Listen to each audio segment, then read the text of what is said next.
ว้าวបងប្អូនទាំងអស់គ្នាថ្ងៃនេះតើមានអ្វីប្លែកជូនបងប្អូនទាំងអស់គ្នាទៀតហើយបងប្អូនទាំងអស់គ្នាថ្ងៃនេះខ្ញុំនឹងធ្វើការបង្ហាញជាមួយនឹងប្រភេទជើងទ្រម៉ាស៊ីនបោកកៅអៅនិងទូទឹកកកណាបងប្អូនទាំងអស់គ្នាពិសេសមែនទែនបងប្អូនទាំងអស់គ្នានៅក្នុងឈុតនេះផងដែរគឺបងប្អូនទាំងអស់គ្នាទទួលបានប្រភេទជើងទ្រដែលមានគុណភាពខ្ពស់គឺក្រាស់រឹងមាំមែនទែនបងប្អូនទាំងអស់គ្នាអាចទ្រទម្ងន់រហូតដល់បាន200គីឡូក្រាមបងប្អូនទាំងអស់គ្នាលក្ខណៈពិសេសនៃជើងទ្រនេះផងដែរបងប្អូនទាំងអស់គ្នា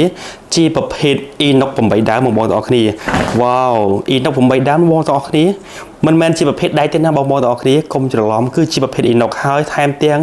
មានកង់តាន់ចំនួន4គ្រាប់នៅពេលដែលបងប្អូនទាំងអស់គ្នាចង់ផ្លាស់ទីគឺអាចធ្វើការផ្លាស់ទីបាននៅពេលដែលបងប្អូនទាំងអស់គ្នាមិនចង់ផ្លាស់ទីគ្រាន់តែជន់ franc ទៅគឺបានស្រេចតែម្ដងហើយមួយទៀតគឺថែមជាមួយនឹងប្រភេទជើងទប់នឹង8គ្រាប់បងប្អូនទាំងអស់គ្នាវ៉ាវបងដែលតែងសួរខ្ញុំថាតើរង្គើទេតើញ័រទេអញ្ចឹងអស់ក្តីព្រួយបារម្ភទៀតហើយឥឡូវនេះខ្ញុំលើកបង្ហាញបងប្អូនទាំងអស់គ្នាឃើញតែម្ដងមានកង់តាន់ចំនួន4គ្រាប់មានជើងទប់លំនឹង8គ្រាប់ជាប្រភេទ Inox មិនច្រេះត្រូវទឹកមិនច្រេះរកឯណាបានបងប្អូនទាំងអស់គ្នាបងដែលពេញចិត្តបងដែលចង់បានផលិតផលល្អបែបនេះគឺអាចធ្វើការទៅលេខទូរស័ព្ទនឹងទីតាំងខាងបងប្អូននឹងធ្វើការដឹកជញ្ជូនជូនបងប្អូនទាំងអស់គ្នាណាបងប្អូនទាំងអស់គ្នា